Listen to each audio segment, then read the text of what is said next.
আজকে রান্না করব বাটা মাছ। বাটা মাছগুলোকে ভিজিয়ে রাখছি ফ্রিজ থেকে নামাই। আসসালামু আলাইকুম এভরিওয়ান, সবাই কেমন আছেন? আশা করি সবাই ভালো আছেন। বাটা মাছগুলা আজকে আমি একটু অন্যরকম করে রান্না করব। অনেকে দেখছি এভাবে রান্না করতে, আমি কখনো রান্না করি নাই। আমি সবসময় কাঁচা মাছটা রান্না করছি। তা আজকে চিন্তা করলাম যে একটু ভেজে রান্না করি। হলুদ মরিচ লবণ দিয়ে মাছটাকে মেখে আমি ভেজে নিচ্ছি। মাছটা ভাজা হোক, এ পাকে আপনাদেরকে একটা কথা বলি, আমি রান্নার ভিডিও দিই, অনেকে আমার রান্নার ভিডিও দেখে রান্না করে। আমার পরিচিত যারা আছে তারাও অনেক সময় আমাকে জিজ্ঞেস করে, যদি ক্লিয়ারলি আমি রান্নাটা না দিই তখন আমাকে জিজ্ঞেস করে যে পরিমাণটা কি দিছি, কিভাবে দিছি, এটা যেন ভালো করে বলে দিই। তো চিন্তা করলাম যে আমি রান্না যেহেতু দেখাবোই, আমি সম্পূর্ণটা সুন্দর করে দেখাবো। যদি কারো মনে হয় যে এইভাবে রান্না করতে পারে তাহলে করবে, সেজন্য আমি রান্নার ভিডিওটা দিতে গিয়ে একটু লং ভিডিও হয়ে যায়। প্রতিদিনে প্রায় লং ভিডিও দিই। তো আমি প্রথম থেকেই কিন্তু লং ভিডিও দিই। আমার লং ভিডিওটা অনেকে পছন্দ করে, সেজন্য আমি লং ভিডিওটা দিই। শর্ট ভিডিও দিলে কি হবে, রান্নার তো আসলে সবকিছু বোঝা যাবে না।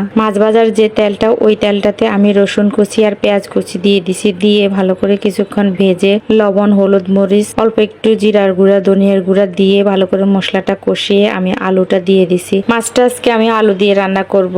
অন্য 2 দিন রান্না করছি আলু ছাড়া, কাঁচা মাছ রান্না করছি। তো ভাবলাম যে আজকে ভাজি মাছটা আলু দিয়ে রান্না করি। আলুটাকে ভালো করে মশলার মধ্যে কষানোর পরে আমি গরম পানি দিয়ে দিছি। ঝোলের জন্য সবসময় আমি গরম পানিটাই দিই, তাহলে তরকারিটা সিদ্ধ হয় তাড়াতাড়ি। আমি জানি লং ভিডিওতে তেমন একটা ইনকাম আসবে না, তারপরও আমি লং ভিডিও গুলা দিই, কারণ আমি চাই যে কেউ আমার কাছ থেকে কিছু একটা শিখুক। ভিউ টেনশন আমি করি না, কারণ হচ্ছে ভিডিও যদি ভালো হয় ভিউ এমনিতেই হবে। তো ভালো করে আলুটা কষানোর পরে আমি মাছটা দিয়ে আবার আলু মাছে একসাথে অনেকক্ষণ কষায় নিছি। তারপর একটু জল দিয়ে দিছি। রান্নার মাঝে আমি আবার একটু ছাদে গেছি কিছু কাপড় রোদে দেওয়ার জন্য। ওখানে একটা কুমড়ো গাছ আছে, তো কুমড়ো গাছটা থেকে আমি 2টা পাতা নিয়ে আসলাম। ভাবলাম যে শুধু আলু ভালো লাগতেছে না, রান্নাটা কেমন হবে জানি না। তো পাতাগুলাকে আমি কেটে তরকারির এক পাশে দিয়ে দিছি, কারণ তরকারির পুরাটার মধ্যে দিলে পাতাগুলো আর খুঁজে পাওয়া যাবে না। 2টা পাতা অল্প একটু, তো সেজন্য এক পাশে দিয়ে আমি ঢাকনা দিয়ে ঢেকে রেখে দিছি। তরকারির ঝোলটা অর্ধেক শুকিয়ে গেছে, আর যে ঝোলটা আছে এটা তরকারি নামানোর পরে আরো কমে যাবে। তরকারিটা নামানোর আগে আমি কিছু ধনিয়া পাতা দিয়ে দিলাম।